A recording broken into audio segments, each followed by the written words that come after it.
de l'année liturgique, frères et sœurs. C'est-à-dire que toute l'année, le Seigneur nous a comme pris avec lui.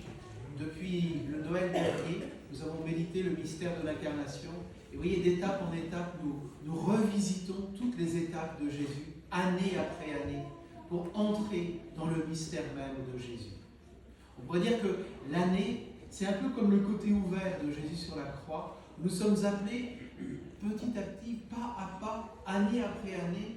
Je pense aux plus jeunes parmi vous, qui êtes là, qui êtes présents à la messe, jusqu'aux plus anciens, nous entrons petit à petit, et je le dis pour moi-même, avec les années de sacerdoce, je me dis, on entre plus en plus, on se laisse modeler, conformer, former intérieurement par Jésus lui-même, dans son cœur. Et aujourd'hui, c'est une grande fresque. Nous méditons le Christ, roi de l'univers. Je ne sais pas si vous avez fait attention au tout début de la messe, dans la prière de collecte, la grande prière du début de la messe, on disait « Seigneur, tu as tout récapitulé ». C'est un mot compliqué, récapituler. Ça veut dire que Dieu a voulu tout récapituler dans son Fils. C'est-à-dire qu'il a voulu tout fonder en lui. Dans l'évangile d'aujourd'hui, il y a une perle que j'aimerais que vous puissiez garder. Un peu pour relire votre année.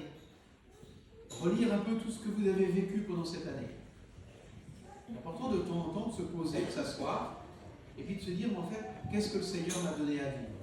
Parmi vous, je suis sûr qu'il y a des chrétiens de longue souche, qui ont été baptisés il y a longtemps, et puis il y a des recommençants. Il y en a qui ont été baptisés il n'y a pas très longtemps, il y a des gens qui se sont sentis appelés par le Jésus lui-même. Et puis il y en a peut-être parmi vous qui se disent, je cherche encore et je n'ai pas encore trouvé la lumière intérieure pour suivre Jésus plus profondément. Et dans cet évangile, il y a une perle. C'est quand Jésus dit « Entre dans la joie de ton Seigneur ». Souvent, je me dis, au moment de ma mort, c'est ce que j'aimerais entendre du Seigneur. Quand je vais mourir, ils me disent « Paul, entre dans la joie du Seigneur ». Le Seigneur ne me parlera pas de Paul, il me parlera Paul. Il dira « Entre dans la joie de ton Seigneur ». Voilà. Si on entend ça, on peut être heureux.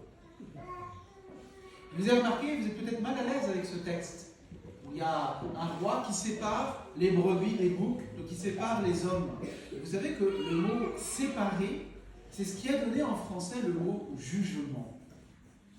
Le jugement, c'est un acte de séparation. C'est vrai dans le discernement. Les fiancés, quand tu as choisi de marcher avec une telle ou avec un tel, tu as fait un discernement, donc tu as posé un jugement. Tu as évalué que c'est avec elle et pas avec une autre, c'est avec lui et pas avec un autre que je veux cheminer tout au long de ma vie dans le sacrement de mariage. Nous posons sans cesse des évaluations. C'est normal, nous sommes des êtres doués de raison.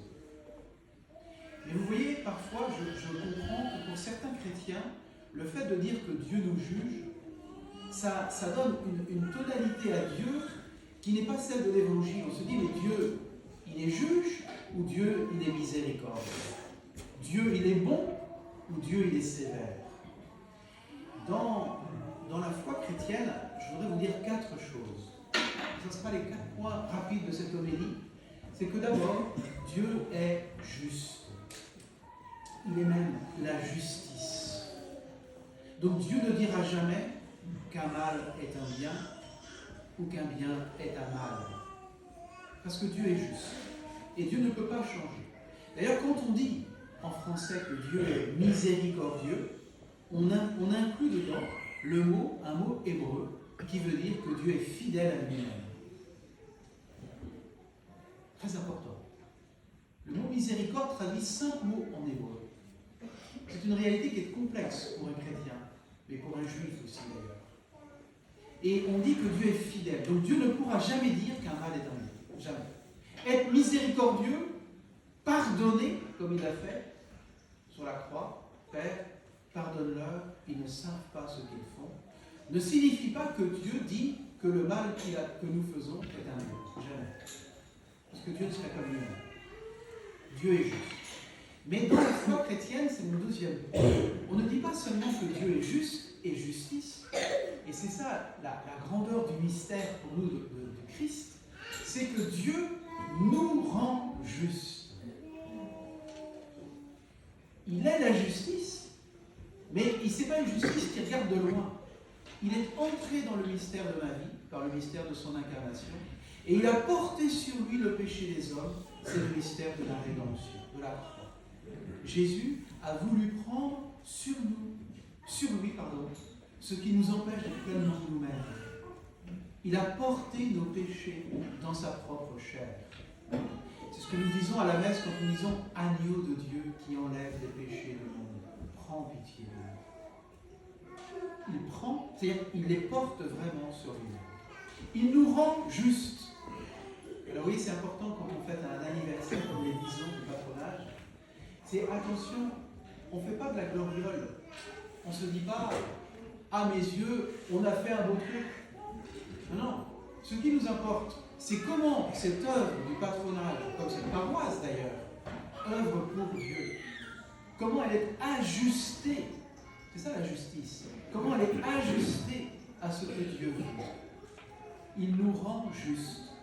Est-ce que le critère, c'est le jugement des autres, ou est-ce que le critère, c'est le mystère de l'amour qui s'est rendu présent au milieu de nous, le Christ Jésus? Troisième idée. Non seulement Dieu est justice, non seulement Dieu nous rend justes, mais Dieu nous demande, il nous dit, au soir de votre vie, vous serez jugés au moment de votre mort sur l'amour. Vous avez remarqué dans l'Évangile que ce soit les bons ou les mauvais, ils ne savaient même pas. Mais quand est-ce que nous t'avons vu? Quand est-ce qu'on t'a fait du bien? Chaque fois que tu l'as fait, le plus petit d'entre les miens, c'est à moi, dit Jésus, que tu l'as fait. C'est extraordinaire ça. Car on ne sera pas jugé sur nos idées, on ne sera pas jugé sur l'apparence, on sera jugé sur la qualité de notre charité. Ce que tu as fait au plus petit d'entre les miens. Et quand est-ce que tu l'as fait, Seigneur? Eh bien, quand j'avais soif, tu m'as donné à boire. Quand j'avais faim, tu m'as donné à manger. Là, vous retrouvez ce qu'on appelle dans le catéchisme les œuvres de miséricorde. Au soir de notre vie, nous serons jugés sur la façon dont nous avons exercé, pas simplement l'intention de, mais exercé en acte et en vérité la miséricorde de Dieu. Frères et sœurs, ça, c'est à notre portée à tous. C'est pas que tu dises quelque chose de mal ou de bien. Enfin, ça n'intéresse pas le bon Dieu. C'est comment tu as agi. Alors, il y a des œuvres de miséricorde qui on appelle corporelles, bien sûr, donner à manger à ceux qui ont faim. J'espère que cette paroisse donne à manger à ceux qui ont faim. Vêtir ceux qui n'ont pas d'habits, etc. Visiter les malades, c'est extraordinaire. Visiter les malades, visiter les prisonniers. Tout ça, c'est des œuvres de miséricorde corporelles.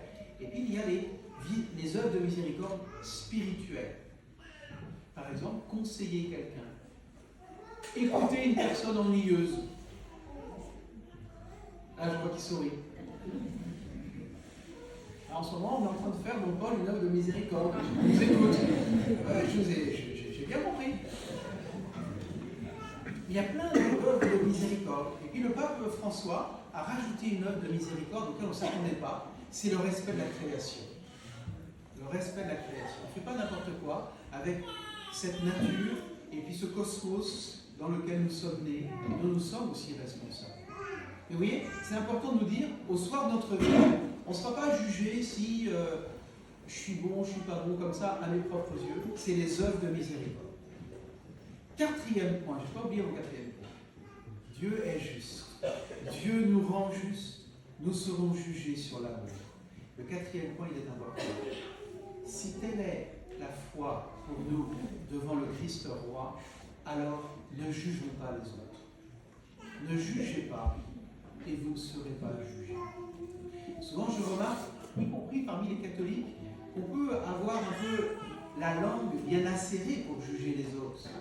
On est facilement dans la critique, dans la comparaison.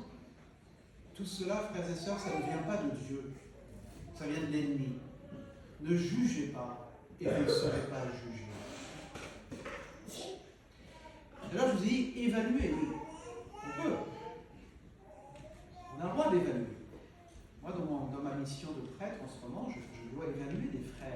c'est ma mission. Mais ça ne veut pas dire juger. Juger, ça n'appartient qu'à Dieu seul. Dieu seul connaît les cœurs. Dieu seul sait ce que porte quelqu'un. Dieu seul sait le poids de souffrance qu'il y a derrière un sourire. Dieu seul sait ce qu'il y a derrière un regard ou derrière une parole. Et c'est à lui seul qu'il appartient de juger. Donc, affirmer aujourd'hui que le Christ est roi, roi d'amour, roi de justice, roi de paix, c'est lui rappeler, Seigneur, que sans toi nous ne pouvons rien, que nous voulons vraiment nous ajuster sans cesse à ton évangile. Et bien quand ce jour du Christ roi, nous puissions les uns et les autres le vivre et proclamer vraiment hautement notre joie, entre dans la joie de ton Maître, hautement notre joie de lui appartenir, d'être aussi, nous aussi, ses disciples, d'avoir été touchés par ce pardon de Dieu, d'avoir été mis en chemin par lui, et bien que nous puissions en rendre grâce durant cette messe. Amen.